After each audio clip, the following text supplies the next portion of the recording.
Yo, bonjour à tous. Alors aujourd'hui, je vais vous expliquer quelles sont les origines du nom B-Boy. Breakbeat, Breakboy, Beat Boy, Bronx Boy. Tout commence en 1967.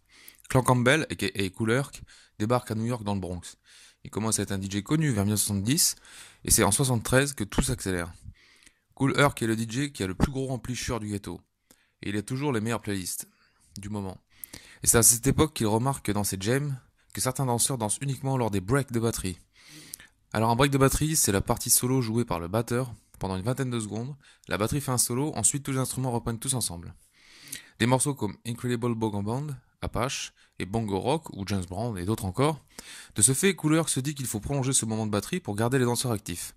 Il décide donc de répéter ce moment de musique en boucle. Il utilise deux platines vinyles avec le même disque et passe ce break en boucle d'une platine à l'autre, ce qui s'appelle un loop.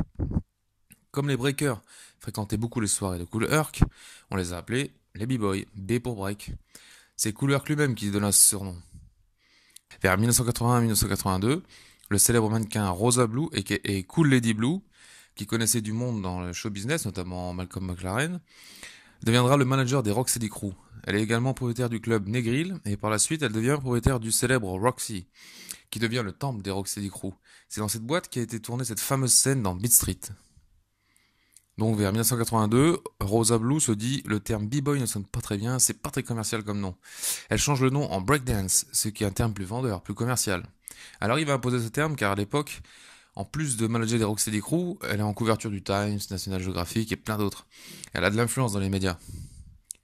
Ensuite, le terme B-Boy est encore transformé en Bronx Boy, sûrement pour rappeler à tous les autres pays européens, France, Allemagne, Italie, etc. Que ça vient du Bronx, ne l'oubliez pas. Mais le vrai et original histoire, nous la connaissons maintenant. D'ailleurs, Bronx Boy était le nom d'un crew de l'époque créé en 1975. Donc voilà, vous savez tout maintenant.